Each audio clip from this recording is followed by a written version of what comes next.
सकलानवा सदा जना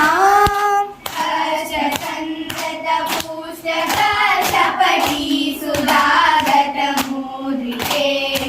हस्तसंदत पूषक